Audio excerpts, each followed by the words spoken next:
ეთერშია კურიერი 3 საათზე ახალ ამბებს თამარ ურუშაძე გაგაცნობთ.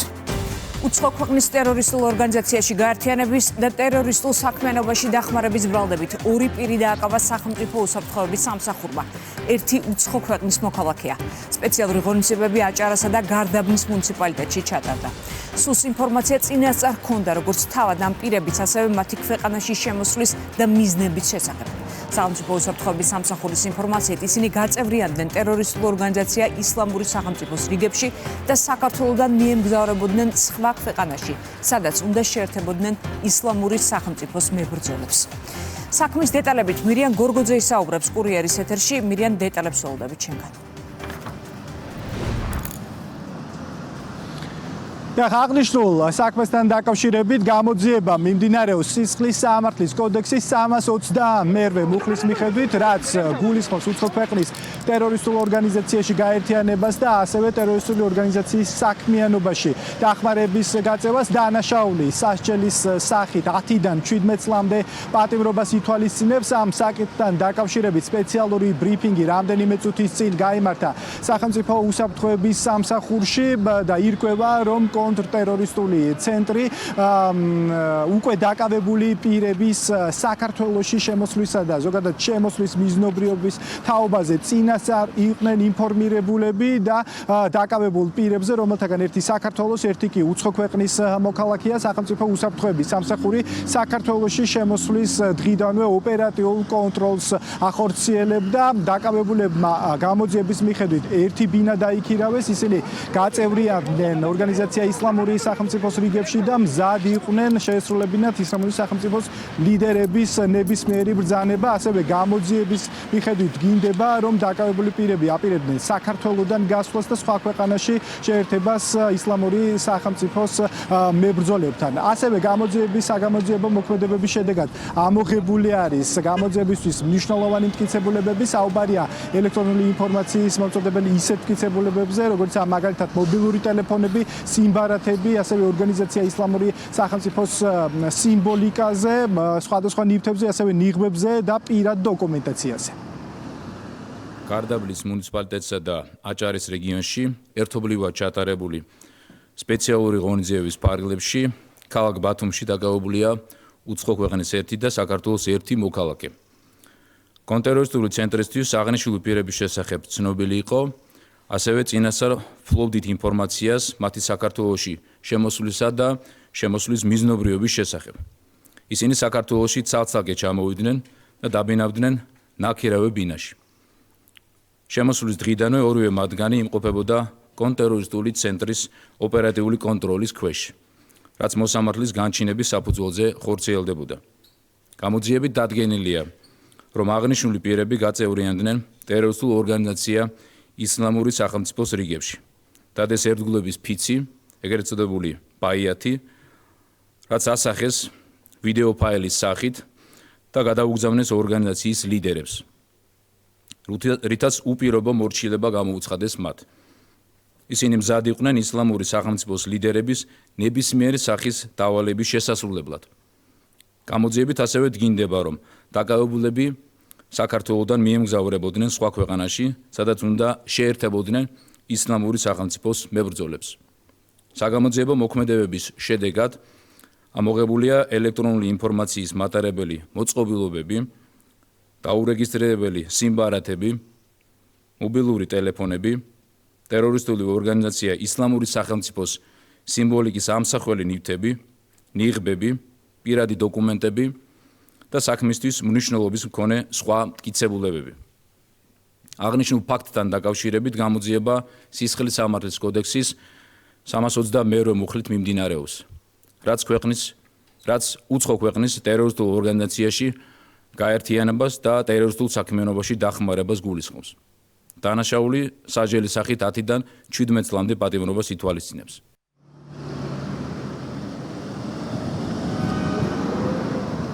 სახელმწიფო უსაფრთხოების სამსახურში ასევე განაცხადეს, რომ უწყება მომავალშიც აქტიურად გააგრძელებს საერთაშორისო ტერორიზმის პრევენციისთვის კონკრეტული ღონისძიებების აქტიურ გატარებას.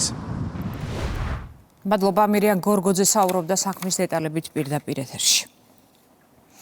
პარტიების აკრძალვასთან დაკავშირებით პარლამენტის 89 წევრის სარჩელს ფედერალისტები დაემატება. კორექტირებულ სარჩელში, რომელიც საკონსტიტუციო სასამართლოს ახრიდან წარედგინება, მოთხოვნილი იქნება, რომ ქვეყანაში აეკრძალოს ახლები ნაციონალური მოძრაობა ლელო და ფედერალისტები. მართლ გუნდში აცხადებენ, რომ რეალურად ეს ყველა პარტია ერთიან ნაციონალურ მოძრაობას წარმოადგენს. სარჩელის საფუძვლოდ კი სახელდება ამ პარტიების მხრიდან 2012 წლებში განხორციელებული სისტემური დანაშაულები და 12-26 წლებში სახელმწიფო ინსტიტუტების მიმართ გატარებული საბოტაჟის ტაქტიკა. ანუკა ბუავა განაგზობს მუშაობას ამ თემაზე, ის კურიეს უერთდება გისმენთ ანუკა. წუთი-წუთზე უნდა დაიწყოს საკანონმდებლო ორგანოში ბიუროს ხდომა, სადაც მოხდება საპროცედურო საკითხთა კომიტეტის დასკვნის ცნობად მიღება, რაც თავის მხრივ გულისხმობს იმას, რომ საპროცედურო საკითხთა კომიტეტმა უკვე დაადასტურა 89 დეპუტატის ხელმოწერის ავთენტურობა. საუბარია დეპუტატებზე, რომლებიც არიან ახალი საკონსტიტუციო სარჩელის ავტორები. ამ პროცედურების გავლის შემდეგ უკვე საკონსტიტუციო სასამართლოში გაგზავნის უფლება ექნება თავად ავტორებს ამ სარჩელისა და ეს მოხდება დღის ბოლომდე.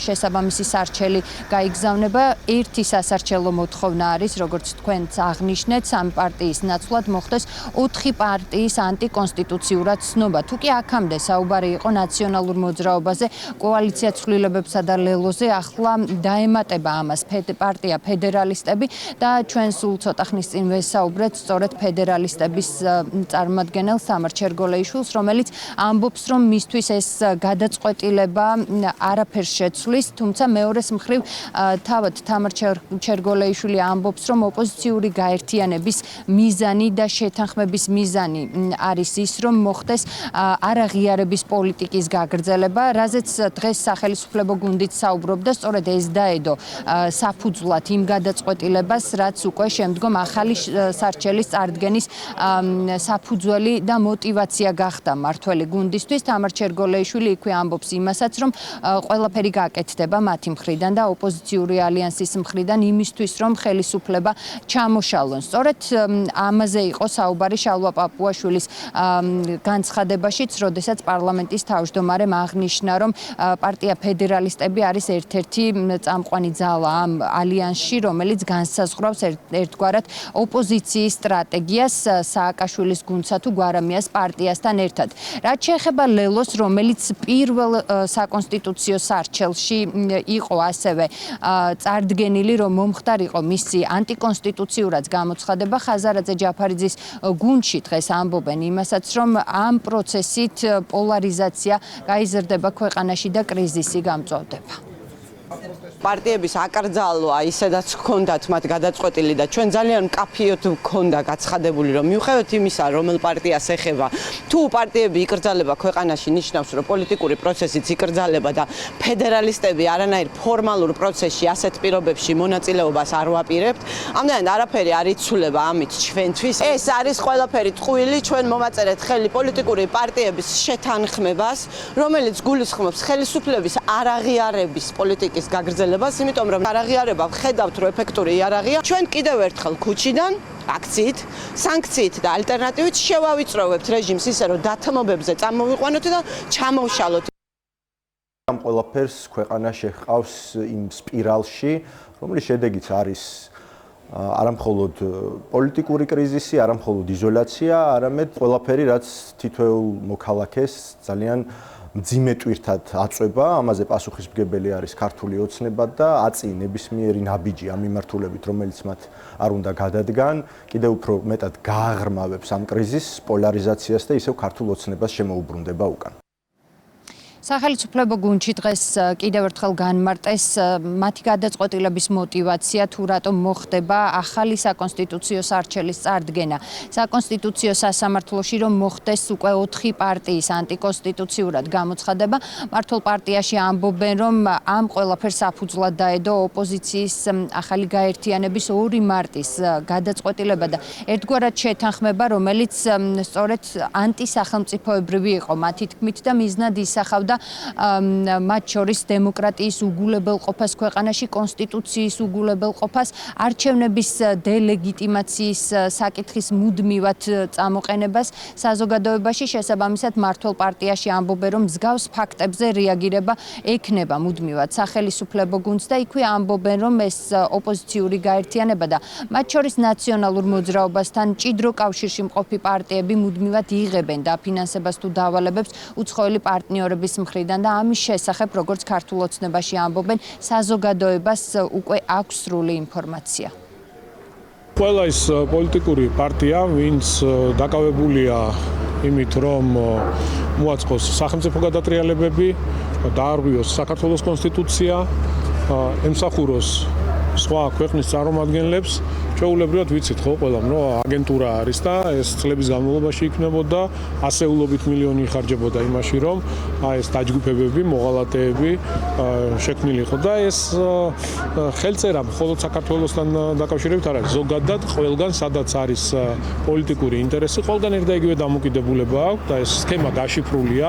აბსოლუტურად ყველაფერი ძალიან კარგად ვიცით, ვინ საიდან ფინანსდება, ვის რა და ვინ ყავთ პატრონები და რა არის მათი მთავარი შესაბამისად სახელმწიფოს მხრიდან ამას ყოველთვის მოხდება რეაგირება. ოპოზიციურმა რადიკალურმა ძალებმა დაანონსეს ეგრეთ წოდებული ოპოზიციური ალიანსის შექმნის თაობაზე და ამ მიზნად ამ ალიანსის შექმნისა მათ დაასახელეს ის, რომ მათ სურთ გააგრძელონ ეს თქვა არჩევნების არალეგიტიმურობის პოლიტიკა, ასევე ხელისუფლების ორგანოების არალეგიტიმურად ცნობის პოლიტიკა და ისინი საუბრობენ ეგრეთ წოდებულ მშვიდობიანი რევოლუციების გზით ხელისუფლების შეცვლაზე, რითაც რეალურად ამით ისინი შენიღბავენ მათ მიზანს, რაც იმაში მდგომარეობს, რომ რაღაცნაირად ესეთი რევოლუციური თუ არაკონსტიტუციური პროცესებით მოხდეს ხელისუფლების დამხობა და მათი ხელისუფლებაში მოსვლა. რა თქმა უნდა, ეს მისია მათთვის შეუსრულებელი იქნება, მაგრამ ეს არის ქმედებები და ეს ის შემთხვევა, რომელიც ჩვენ გვაიძულებს, რომ ვიმსჯელოთ სწორედ აი ასეთი პარტიების არაკონსტიტუციურად გამოცხადებაზე და ვინაიდან აი ამ ალიანსში ერთ-ერთი ლიდერი არის სწორედ ფედერალისტების პარტია, სწორედ ამიტომ მიღებული იქნა გადაწყვეტილება, რომ მათ შორის მეოთხე პარტიის ფედერალისტების არაკონსტიტუციურად ცნობის საკითხი დადგეს საკონსტიტუციო სასამართლოში. ახალი საკონსტიტუციო სარჩელი საკონსტიტუციო სასამართლოში დღის ბოლომდე გაიგზავნება და კორექტირებული სარჩელის თანახმად სასარჩელო მოთხოვნა იქნება, რომ ნაციონალურ მოძრაობასთან, კოალიცია ცვლილებებთან და ლელოსთან ერთად აიკრძალოს პარტია ფედერალისტებით. ახლა კი, როგორც გითხარით, შესაბამისი პროცედურების გავლა უნდა მოხდეს საკანონმდებლო ორგანოში, წუთი-წუთზე გაიმართება და იმსჯელებენ ბიუროს ხდომაზე ამ საკითხთან დაკავშირებით, სადაც მოხდება საპროცედურო საკითხთა კომიტეტის დასკვნის ცნობად მიღება. კომიტეტმა, როგორც გითხარით, უკვე დაადასტურა 89 დეპუტატის საუბარია სარჩელის ავტორების ხელმოწერების ავთენტურობა. მადლობა ანუკა ბუავა საუბრობდა პირდაპირ ეთერში. პარტიების აკრძალვასთან დაკავშირებით კორექტირებულ სარჩელზე მიღებული გადაწყვეტილების მიზეზები პარლამენტის თავმჯდომარემ განმარტა. მისი თქმით, თავდაპირველ სარჩელში 3 პარტია იყო: ნაციონალური მოძრაობა, კოალიცია ცვლილებისთვის და ლელო. 2 მარტს ხელმოწერილი დეკლარაციით კი რამდენიმე პარტიამ მათი ამოცანები გაიზიარა და 4 ოქტომბრის ხელისუფლების დამხობის ორგანიზატორებთან გაერთიანდა, რაც სარჩელში ფედერალისტური პარტიის დამატების საბაბი გახდა. 2026 წლის 2 მარტს რადიკალურმა ოპოზიციურ პარტიებმა ხელი მოაწერეს დეკლარაციას და შექმნეს ეგრეთ წოდებული ალიანსი, სადაც მათ განაცხადეს, რომ ექნებათ საერთო სტრატეგიული მიზნები, გაიზიარეს საერთო მიზნები და მათ შორის თქვეს, რომ ისინი იმუშავებენ იმისთვის, რომ მათი მიზანი არის კონსტიტუციის არაღიარება, კონსტიტუციური ინსტიტუტების არაღიარება,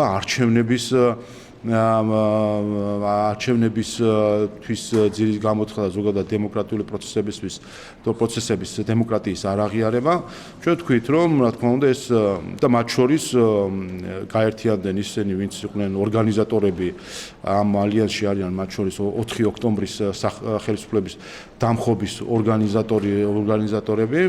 ჩვენ ვთქვით, რომ ეს იქნებოდა საფუძველი იმისთვის, რომ ჩვენი კონსტიტუციური სარჩელისთვის, რომელიც საკონსტიტუციო სასამართლოში შეტანილი, გადაგვეხედა გამომდინარე იქიდან, რომ ახლა გვაქვს უკვე ასე ვთქვათ ამ დეკლარაციით გაერთიანება, რომელიც იზიარებს სწორედ ამ მიზნებს, რომელიც იყო საფუძველი კონსტიტუციური სარჩელისა.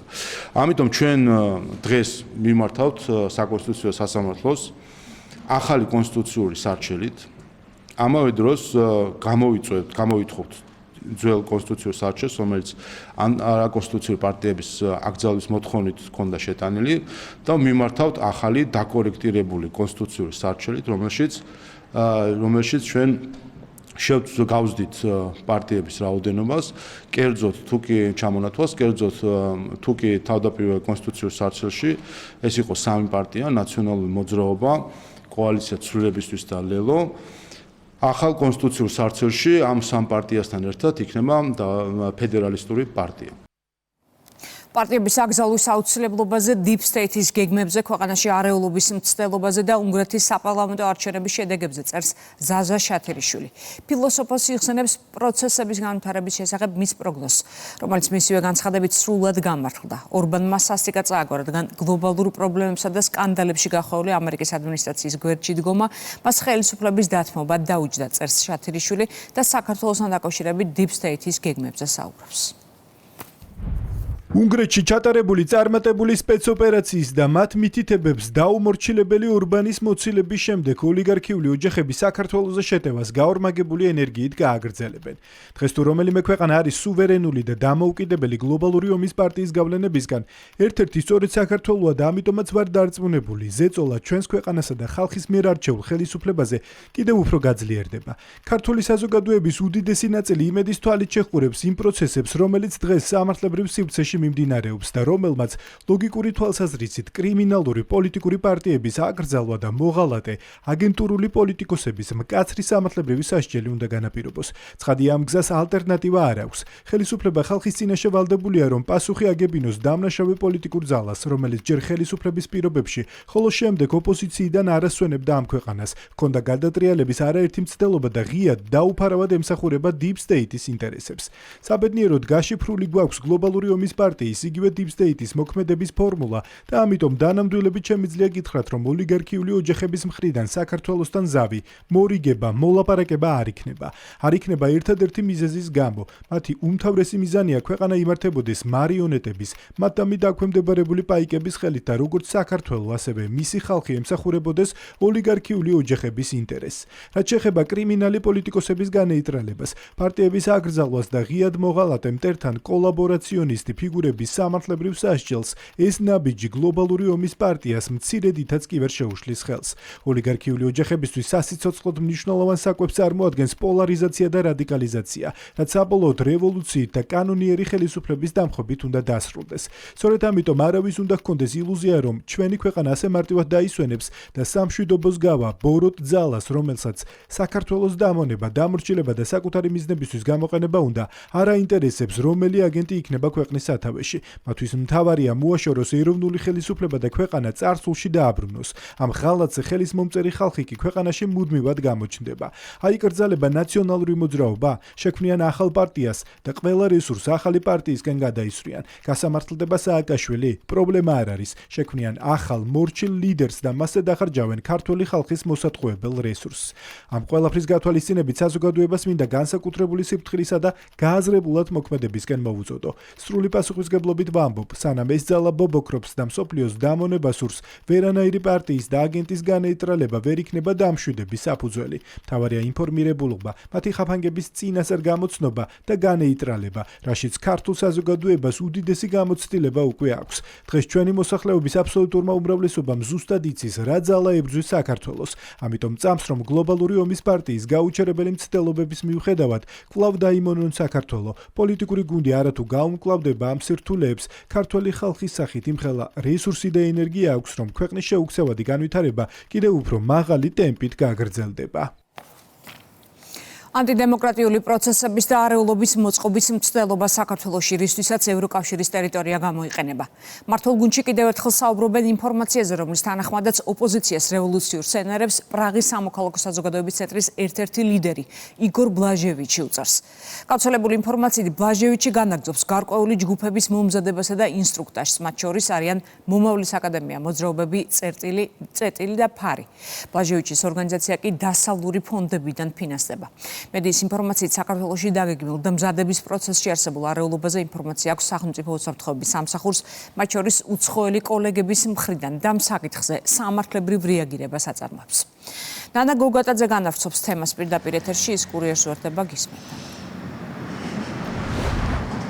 უცხოელი სპეცსამსახურების მიერ დაგეგმილი ოპერაცია საქართველოს წინააღმდეგ სწორედ ასე აფასებენ მმართველი გუნდის წარმომადგენლები ოპოზიციისა და იგორ ბლაჟევიჩის კავშირს. გავრცელებული ინფორმაციით სწორედ პრაღის სამოქალაქო საზოგადოების ცენტრის წევრი ხვდება ოპოზიცია სხვადასხვა ორგანიზაციებისა თუ მოძრაობის წარმომადგენლებს და ამ შეხვედრებზე ისინი საუბრობენ საპროტესტო აქციებთან დაკავშირებით. გავრცელებული ინფორმაციით სწორედ იგორ ბლაჟევიჩი ეხმარება ოპოზიციას რევოლუციური სცენარის დაწერაში. ეს სცენარი კი მმართველი გუნდისთვის ახალი და მოულოდნელი არ არის, ვინაიდან ქართული ოცნების წარმომადგენლებმა დღეს უახლესი წარსული გაიხსენეს, მაგალითად კანვასის ტრენინგები, შეხვედრები, სადაც ხელისუფლების ოპონენტები უცხოელი აქტორების დახმარებით ქართული ოცნების შეფასებით გეგმავდნენ პოლიტიკური რეალობის შეცვლას, სხვადასხვა სტრატეგიითა და ქუჩის ბრძოლის წარსულში ქართული ოცნების წარმომადგენლები აცხადებენ, რომ ბოლო 4 წლის განმავლობაში ქვეყანაში არაერთი რევოლუციური სცენარის განხორციელება იგეგმებოდა, თუმცა წარსულში ეს ყველაფერი რეალობად ვერ იქცა და ასე მოხდება ახლაც, ვინაიდან მმართველ გუნდში ამბობენ, რომ სახელმწიფო უსაფრთხოების სამსახური და ყველა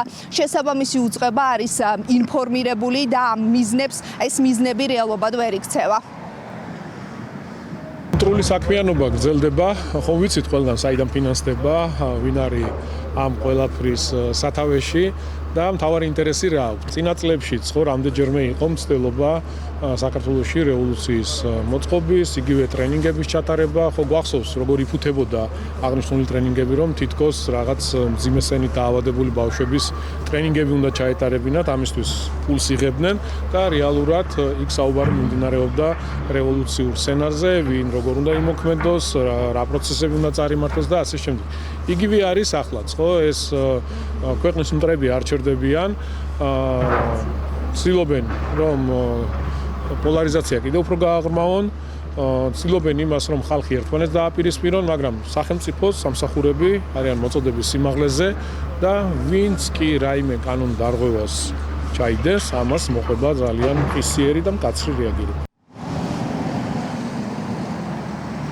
ვინ არის თავად იგორ ბლაჟევიჩი, პრაღის სამოქალაქო საზოგადოების ცენტრის წევრი და ის არის საკმაოდ აქტიური სოციალურ ქსელში, თუ მის Facebook გვერდს გადავხედავთ, ნახავთ, რომ ის არის ოპოზიციის მხარდამჭერი, ხელისუფლების კრიტიკოსი, ასევე ის მხარს უჭერს და გულშემატკივრობს ქუჩის საპროტესტო აქციებს და ამ მიმართულებით მას აქვს გამოცდილება. ქრონიკის ინფორმაციით იგორ ბლაჟევიჩმა ბოლო შეხვედრა ხელისუფლების ოპონენტებთან და სხვადასხვა ორგანიზაციების წარმომადგენლებთან რამდენიმე დღის წინ გამართა და ამ შეხვედრის მთავარი თემა სწორედ ქუჩის საბრძოლო სტრატეგია იყო. ბოლო დღეების განმავლობაში ხელისუფლების ოპონენტები უარყოფენ ნებისმიერ კავშირს იგორ ბლაჟევიჩთან, მათ შორის ნაციონალური მოძრაობის წარმომადგენლები.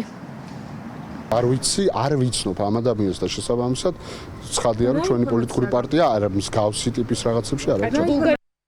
ბლაჟევიჩიც არის ზუსტად იგივე ტიპის აქტორი, როგორც იყო აკერმანი თავის დროზე, შემდეგ მაკეინის ინსტიტუტი, რომელმაც კონკრეტული გეგმა გაგზამფლავი შეუდგინა ოპოზიციას, თუ როგორ უნდა გადაეყვანათ საპროტესტო აქცია სამოქალაქო დაპირისპირებაში. ასევე ჩვენ გვახსენდება კანვასის ტრენინგები და ყველა ეს აქტორი რითი გამოირჩევა, ხო გამოირჩევა იმითი, რომ სახელი აქვთ მოხვეჭილი რევოლუციური სცენარების დაგეგმვაში და ეხლა კონკრეტულად ეს ბატონი ჩეხეთიდან ასრულებს ზუსტად იგივე მისიას რადიკალური ოპოზიციისთვის.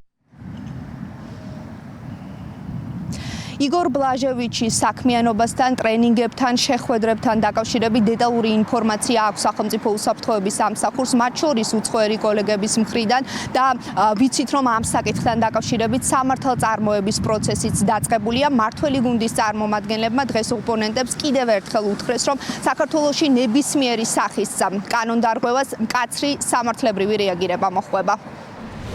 მადლობა ნანა გოგატაძე იყო კურიერის ეთერში. დიუშენის სინდრომის სამკურნალო პრეპარატი, რომელიც კვლავ ექსპერიმენტულ ფაზაშია და დადასტურებულ რისკებს შეიცავს. ედევიდის საერთაშორისო მარეგულირებლები საფრთხის შემცველად აცხადებენ და მის გამოყენებაზე მკაცრ შეზღუდვებს აწესებენ. ამერიკის სურსათისა და წამლის ადმინისტრაციამ მედიკამენტს ეგრეთ წოდებული შავი ჩარჩოს გაფრთხილება მიანიჭა. დადასტურებულია, რომ თერაპია პაციენტებში ღვიძლის და გულის მძიმე დაზიანებებს იწვევს, რასაც უკვე რამდენიმე ბავშვის გარდაცვალება მოყვა. მედიკამენტმა შტატებში ეგრეთ წოდებული დაჩქარებული ავტორიზაცია მიიღო. საერთაშორისო დოკუმენტები და კლინიკური მონაცემები დასტურდება, რომ პრეპარატის ეფექტიანობა მეცნიერულად დადასტურებული არ არის. წამალი ამჟამად დროებითი დაშვების ეტაპზეა, რაც იმას ნიშნავს, რომ ის კვლავ ექსპერიმენტულ კვლევებს გადის. არსებული მდგომარეობით არ არსებობს მყარი კლინიკური მტკიცებულება, რომ თერაპია კუნთოვან ატროფიას რეალურად აჩერებს. სწორედ ამ გაურკვეველი შედეგებისა და გამოვლენილი ლეტალური შემთხვევების გამო FDA კომპანიისგან დამატებით მასშტაბურ კვლევებს ითხოვს. ამერიკის შეერთებული შტატების სურსათისა და წამლის ადმინისტრაცია იძიებს 8 წლის ბიჭის გარდაცვალებას, რომელმაც მიიღო ელევიდისი, გენური თერაპია დიუშენის კუნთოვანი დისტროფიის სამკურნალოდ. პაციენტი 2025 წლის 7 ივნისს გარდაიცვალა. FDA მოითხოვა და მიიღო პროდუქტის დისტრიბუციის ნებაყოფლობითი შეჩერება, რადგან ის იძიებს უსაფრთხოების საკითხებს. დიუშენის კუნთოვანი დისტროფია იშვიათი გენეტიკური მდგომარეობაა, რომელიც ხასიათდება პროგრესირებადი კუნთოვანი სისუსტით. დაავადება გამოწვეულია დეფექტური გენით. FDA-მ დაასრულა უსაფრთხოების მონაცემების მიმოხილვა და FDA-ის მიერ უსაფრთხოების ეტიკეტირების ცვლილების შესახებ შეტყობინების წერილის გაცემის შემდეგ დაამტკიცა უსაფრთხოების ეტიკეტირების შემდეგი ცვლილებები, რათა შეიცავდეს ახალ უსაფრთხოების ინფორმაციას ღვიძლის სერიოზული დაზიანების და ღვიძლის მწვავე უკმარისობის, მათ შორის ფატალური შედეგების რისკის შესახებ. ჩარჩოში ჩასმული გაფრთხილების დამატება, მათ შორის გამოყენების შეზღუდვების დამატება, გაფრთხილებები და სიფრთხილის ზომები, გვერდითი რეაქციები. გასაგები არის მშობლების წუხელი და სურვილი, რომ იქნას გამონახული გზები მკურნალობისა, მეორე მხრივ არის, რა თქმა უნდა, სახელმწიფოს პასუხისმგებლობა, რომ მთავარი პრინციპი, რითაც იწყება ფიცი საექიმო, არის რომ არ ავნო. ისე არ უნდა ჩაერიოს ექიმი, რომ უარესი შედეგი გამოიწვიოს. ამიტომ, რა თქმა უნდა, ეს ვრცელდება სახელმწიფოზეც, და აქედან გამომდინარე, ასე უყურებს სახელმწიფო ამ ყველაფერს. აქ მნიშვნელოვანი არის პროფესიული ხედვა, საექიმო ექიმების და სამედიცინო სფეროს წარმომადგენლების და მსოფლიო გამოცდილების გათვალისწინებით. ვიცით, რომ გარკვეული პრობლემები სხვადასხვა მედიკამენტებს აქვს, ასე რომ ამ მხრივ მნიშვნელოვანია ყველა რისკი გააცნობიეროს ყველა უპირველესყოლებისა მშობლებმაც. დღეს რუსთავი 2-ზე დებატებია. საჯარო დისკუსიის თემაა ნეიტრალიტეტი თუ ინტეგრაცია. ამ საკითხზე მაყურებელი განსხვავებულ პოზიციებს ერთ სივრცეში მოიცმეს. ერთმანეთის პირისპირ იქნებიან მმართველი გუნდისა და ნეიტრალური საქართველოს წევრები. დებატები რეზი ჭიჭინაძესთან ერთად რუსთავი 2-ის ეთერში 22 საათზე დაიწყება. ძალიან მნიშვნელოვანია, რომ ამ საკითხზე იმართება საჯარო დისკუსია. მადლობა ხელისუფლებას, რომ დათანხმდა ამ ინიციატივას. ჩვენ ვხედავთ, რომ სამყარო იცვლება, ქართული ოცნების საგარეო პრიორიტეტები კი წარსულში რჩება.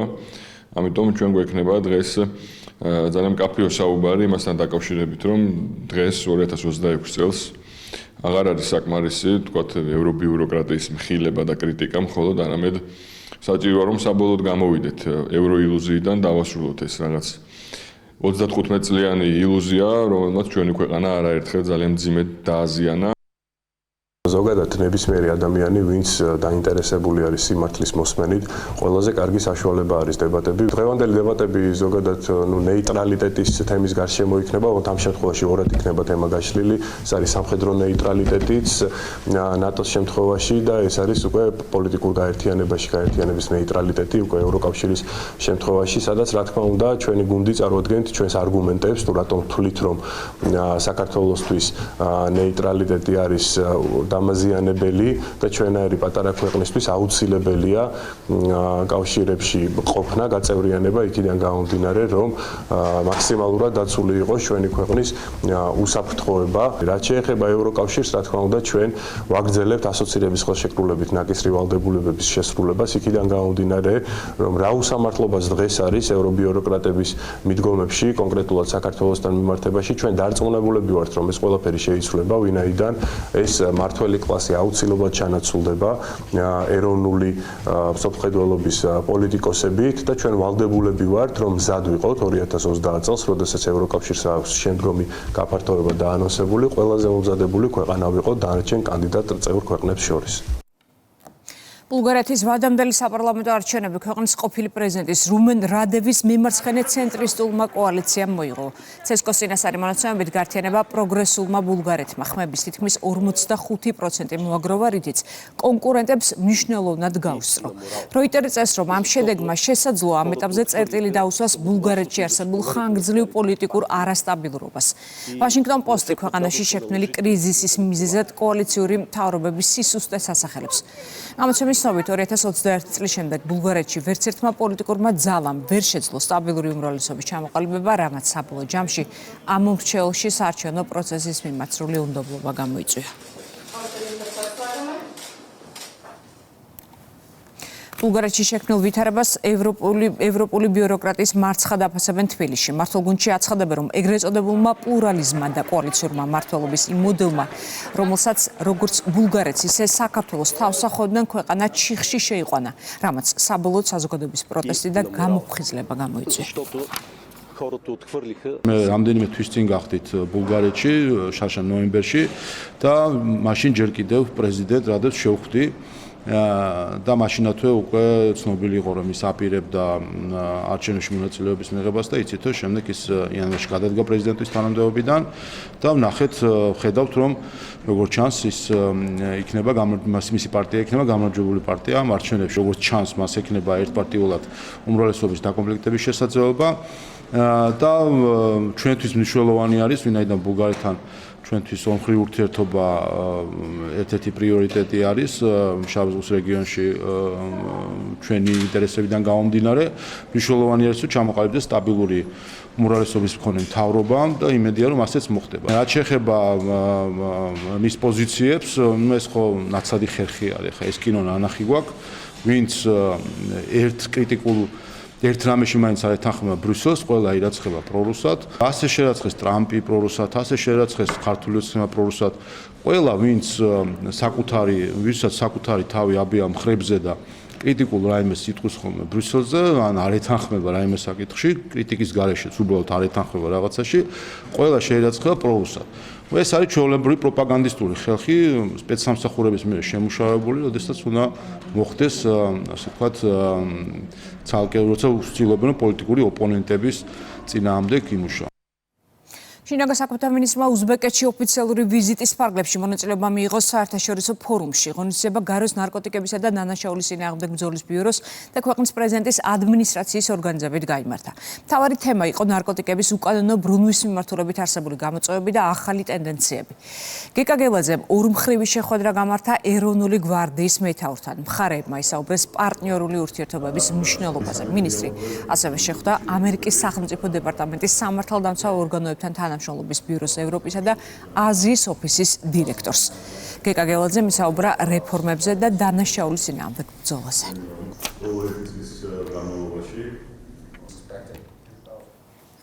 დასრულდა ეროვნული ბანკის პრეზიდენტის და ფინანსთა მინისტრის სამუშაო ვიზიტი შტატებში. ვაშინგტონში საქართველოს დელეგაციამ ერთი კვირის განმავლობაში საერთაშორისო სავალუტო ფონდისა და მსოფლიო ბანკის საგაზაფხულო შეხვედრებში მიიღო მონაწილეობა. საერთაშორისო სავალუტო ფონდისა და მსოფლიო ბანკის მმართველები, მსოფლიოს ქვეყნების საფინანსო სექტორის წარმომადგენლები, ცენტრალური ბანკის მმართველები და ფინანსთა მინისტრები განიხილავდნენ გლობალურ თემებს, მათ შორის მსოფლიო ეკონომიკის პერსპექტივებს, სიღარიბის დაძლევის, ეკონომიკის განვითარებისა და ფინანსური სტაბილურობის საკითხებს. Რამოდენიმე კვირის განმავლობაში ჩვენ შევძლებთ, რომ უკვე უშუალოდ პროექტების დამტკიცების ეტაპზეც გადავიდეთ. მნიშვნელოვანია იქიდან გამომდინარე ეს პროექტები, რომ ის ხელს უწყობს ინვესტიციების განხორციელებას საქართველოს ინფრასტრუქტურაში. ეს მოიცავს როგორც დაკავშირებადობის გაძლიერებას, შუადერეფნის ინფრასტრუქტურის, ასევე ენერგეტიკული პროექტების დაფინანსებას. ამ მიმართულებით ინტერესი და თქვა მზადყოფნა გამოთქვეს სხვა ბანკებმაც, მათ შორის აზიის ინფრასტრუქტურის საინვესტიციო ბანკმა.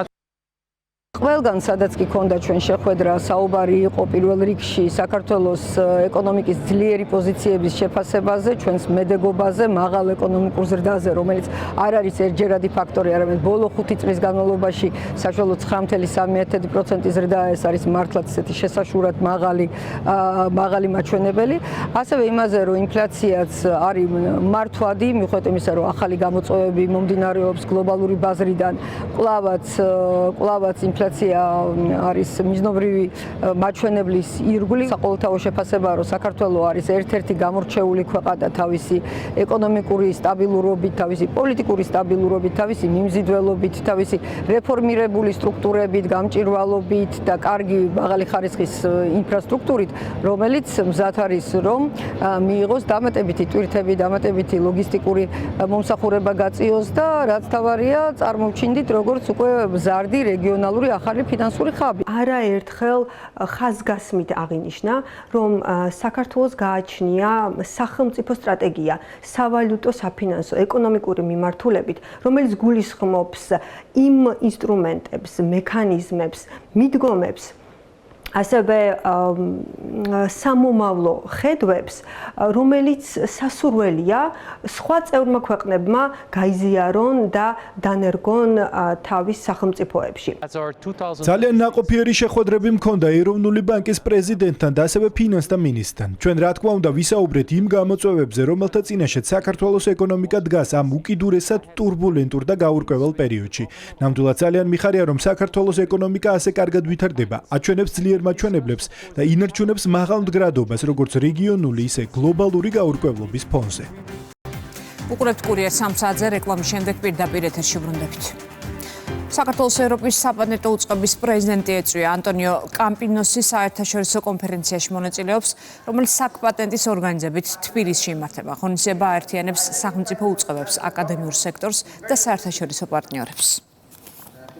საქართველოში ჩვენ მრავალმხრივი რეფორმა განვახორციელეთ, დაწყებული საკანონმდებლო ცვლილებებით, დამთავრებული ინფორმაციული თანამედროვე ტექნოლოგიების დანერგვით, რის შედეგადაც ჩვენ მივახციეთ უკვე 2024 წელს, რომ საქართველოში მივიღეთ ევროპული პატენტის ვალიდაცია, რაც იმას ნიშნავს, რომ ევროპული პატენტი ისეთივე ვალიდურია საქართველოში, როგორც ევროკავშირის ნებისმიერ ქვეყანაში, ხოლო უკვე გასულ წელს დეკემბერში ჩვენ მივმართეთ ევროპის საპატენტო უწყებას საქართველოს წევრობის თხოვნით და 4 თვის შემდეგ ევროპის საპატენტო უწყების პრეზიდენტის ვიზიტი საქართველოში ვფიქრობ, რომ ეს არის ძალიან ნათელი და მკაფიო გამოხატულება ერთი მხრივ იმ რეფორმების სწორად ობიექტურად შეფასებისა და აღიარების და მეორე მხრივ ხარდაჭერის, რისთვისაც მე მას მსურს მადლობა ვუთხრა. კონფერენცია, რომელიც ახლა იმართებოდა, სადაც ევროპის საპატენტო ორგანიზაციის პრეზიდენტი გსტუმრობს, არის ნამდვილად დადასტურება იმისა, რომ საკპატენტო და მთლიანად ჩვენი ქართული სისტემა არის ევროპული საპატენტო სისტემის ნაწილი. რა თქმა უნდა, პატენტის კომერციალიზაცია და მისი დაცვა ეს არის სახელმწიფოს ვალდებულება, ამისთვის შესაბამისი საკანონმდებლო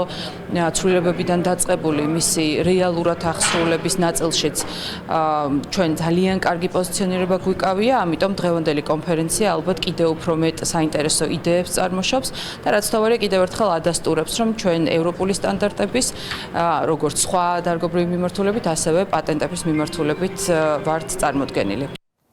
იანვარ-მარტში საქართველოში საქონლით საგარეო სავაჭრო ბრუნვა გაიზარდა და 5 მილიარდ 867 მილიონი დოლარი შეადგინა. ინფორმაციას საქსტატი ავრცელებს.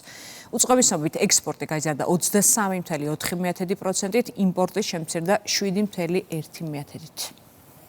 ხაზგასასმელია ადგილობრივი ექსპორტის ზრდის მაჩვენებელი, რომელიც მარტის თვეში რეკორდულია და ფაქტობრივად ექსპორტის დაახლოებით 83%-იანი ზრდა გვაქვს, ხოლო ექსპორტის მოცულობა 463 მილიონ $-ს აჭარბებს.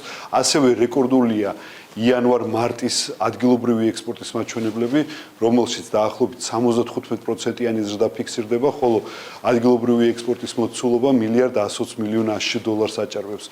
აღსანიშნავია, რომ ამ შედეგების მიხედვით კიდევ ერთხელ დასტურდება, რომ საქართველოს გააჩნია სწორი და თანმიმდევრული პოლიტიკა, რომელიც ხელს უწყობს ადგილობრივი წარმოების განვითარებას. მეორეს მხრივ, აღნიშნული პოლიტიკა საშუალებას აძლევს ადგილობრივ მეწარმეებს, როგორც მსხვილ, ასევე საშუალო და მცირე მეწარმეებს, რომ თავიანთი პროდუქციის ექსპორტი განახორციელონ მსოფლიოს მასშტაბით. თბილისის განვითარების ფონდმა მთაწმინდის რაიონში სულხან საბარობელიანისა და პავლე ინგოროყას ქუჩებზე მდებარე ისტორიული შენობების რეაბილიტაცია დაიწყო. პროექტის მიზანი დედაქალაქის ისტორიული ნაწილის ავთენტურობის შენარჩუნება და კულტურული მემკვიდრეობის ძეგლების სრული აღდგენა. სამუშაოები ორ ეტაპად განხორციელდება. პროექტისთვის დაახლოებით 120 მილიონ ლარამდე დაიხარჯება. 21 საცხოვრებელი სახლია, დაახლოებით 450 ოჯახზეა საუბარი, რომელთაც საცხოვრებელი პირობები გაუმჯობესდებათ და არსებული შენობა-ნაგებობები სრულად მოწესრიგებული, რეაბილიტირებული იქნება. პირველი რაც კეთდება, ეს არის მიწისქვემოთ არსებული ინფრასტრუქტურის მოწესრიგება, რომელიც არის უმძიმეს მდგომარეობაში და არსებულ შენობა-ნაგებობებს უქმნის საფრთხეს. პირველი ხა ლეონიძის ქუჩაზე გვაქვს შეზღუდვა, რომელიც ერთი კვირის განმავლობაში იქნება. Შეიძლება ეს ძირითადი კომუნიკაციები, რაც საჭიროა და ერთ კვირაში ლეონიძის ქუჩა გაიხსნება, აღდგება მოძრაობა. გარდა იმისა, რომ კულტურული მემკვიდრეობის ძეგლების რეაბილიტაციას ვახორციელებთ, იცვლება კომუნიკაციების ნაწილი, ან მიწის ქვეშ და მიწის ზედა კომუნიკაციები, რომელიც წლების განმავლობაში ქაოსურად იყო განთავსებული და ამორტიზირებულია, მთლიანად ხდება მათი შეცვლა, მოყვანა სტანდარტებიდან გამომდინარე და შემდგომში უშუალოდ იწყება კულტურული მემკვიდრეობის ძეგლების რეაბილიტაცია, რეკონსტრუქცია. დღის სხვა სიახლეებს გაიცანით ჩვენ ვებგვერდზე rustavio.rt-ი ან დაასკანდეთ QR კოდი და შემოგვიერთდით Facebook-ზე. კურიერი გემშვიდობებათ 6 ნოემბერამდე.